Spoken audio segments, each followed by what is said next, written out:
किसानों को कृषि कार्य के लिए पर्याप्त बिजली उपलब्ध नहीं होने को लेकर सुरेंद्र गुप्ता ने बिहार सरकार से खेतों तक जल्द से जल्द बिजली व्यवस्था उपलब्ध करवाने की मांग की है। हसनपुर में सुरेंद्र गुप्ता किसानों की समस्या को गंभीरता से लेने की अपील कर रहे हैं ताकि किसान बिना किसी परेशानी के अपने फसल की सिंचाई के लिए आवश्यक बिजली आपूर्ति के अभाव में किसान डीजल पंप और अन्य महंगे साधनों पर निर्भर हो रहे हैं, जिसमें उनकी आर्थिक स्थिति और अधिक दयनीय होती जा रही है। इस गंभीर समस्या को उठाते हुए हसनपुर विधानसभा भावी उम्मीदवार इंदु गुप्ता प्रतिनिधि सुरेंद्र गुप्ता ने बिहार सरकार से खेतों तक जल्द से जल्द बिजली व्यवस्था उपलब्ध करवाने की मांग की है। उन्होंने कहा कि यदि जल्द ही इस समस्या का समाधान नहीं किया गया तो किसान आंदोलन करने को मजबूर हो जाएंगे। बिजली संकट से किसान परेशान है। श्री सुरेंद्र गुप्ता ने कहा कि बिजली संकट के कारण किसानों की आय पर सीधा प्रभाव पड़ रहा है। उन्होंने बताया कि सरकार किसानों की आय दुगनी करने की बात करती है, लेकिन बिजली जैसी बुनियादी सुविधाओं की कमी से किसान पहले से ज्यादा कर्ज में डूब रहे हैं। उन्होंने कहा कि खेती किसानों की आजीविका का प्रमुख साधन है, लेकिन सरकार की उदासीनता के कारण वो लगातार आर्थिक संकट का सामना कर रहे हैं। यदि जल्द से जल्द खेतों तक बिजली पहुंचाने की व्यवस्था नहीं हुई तो हम चरणबद्ध आंदोलन करने के लिए मजबूर हो जाएंगे। सरकार से की गई अपील श्री सुरेंद्र गुप्ता ने राज्य सरकार से किसानों के लिए सिंचाई हेतु पर्याप्त बिजली आपूर्ति सुनिश्चित करने की अपील की है। उन्होंने कहा कि सरकार को चाहिए कि खेती के लिए अलग से बिजली फीडर की व्यवस्था करे, जिससे किसानों को बिना किसी बाधा के बिजली मिल सके और वो समय पर अपनी फसलों की सिंचाई कर सके। उन्होंने जोर देते हुए कहा कि यदि जल्द ही इस मुद्दे का समाधान नहीं हुआ तो किसान सड़क पर उतरकर आंदोलन करेंगे और इसके लिए पूरी तरह तैयार हैं। उन्होंने अन्य किसान संगठन से भी इस मुद्दे पर एकजुट होने का आह्वान किया। सुरेंद्र गुप्ता की मांगे खेती के लिए 24 घंटे बिजली आपूर्ति सुनिश्चित की जाए। श्री गुप्ता ने साफ कहा कि यदि सरकार किसानों की इस मूलभूत समस्या का समाधान नहीं करती है तो आंदोलन ही आखिरी विकल्प होगा। उन्होंने सरकार से इस मामले को गंभीरता से लेने की अपील की है ताकि किसान बिना किसी परेशानी के अपनी फसल की सिंचाई कर सके और अपनी आय में वृद्धि हो सके। सर, पंजाब हरियाणा में किसानों का आय अधिक है, लेकिन बिहार में इतना कम क्यों है? इस पे क्या कहना है आपका? बहुत बहुत धन्यवाद आपका। आपने बहुत अच्छा सवाल पूछे।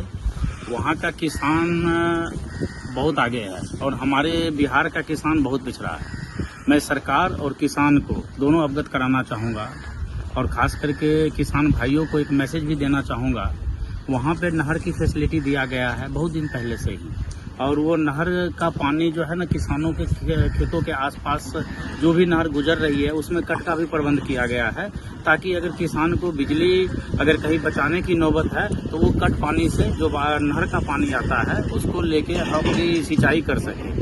और दूसरा नंबर, हर एक खेतों के बीच में जैसे 10-20 एकड़ 50 एकड़ के बीच में एक ट्यूबवेल का प्रबंध किया गया है, जिसपे सोलर प्लेट लगवा के और वहाँ के किसान सिंचाई करते हैं, तो उससे उसका खर्चा बहुत कम आता है। हमारे बिहार में आज भी मुझे लग रहा है पंप सेट नहीं गया है सर। आज भी अगर हमें खेत पटाना है तो हम पंप सेट से पहुंचाते हैं। हमारे बिहार में बिजली तो आ गई है, लेकिन पर्याप्त ढंग से बिजली हमें पूरा तरह से किसानों को नहीं मिल रही है। हम कहते हैं आज भी आप चले जाइए किसी ग्रामीण क्षेत्र में, आज कोई मौसम खराब है, अगर बिजली अगर वहाँ से गिर गया तो 4-4 दिन वो ठीक नहीं होती है। तो जब गांव में नहीं ठीक होती है तो सर वो किसान तक कैसे पहुंचेगा, खेत तक कैसे पहुंचेगा? तो मैं सरकार से निवेदन करना चाहता हूं, जो इन्होंने इतना बड़ा फैसिलिटी हर एक बिहार और हर एक स्टेट में दिया है, खास करके हमारे बिहार में हमारे क्षेत्र में बिजली का प्रबंध किसानों के बीच में किया जाए और पंप सेट हटवा के कहीं न कहीं बिजली का व्यवस्था अगर वहाँ पे होता है सोलर प्लेट के माध्यम से तो हमारे किसान का खर्चा बहुत घटेगा, जिससे आय ऑटोमेटिक बढ़ जाएगा।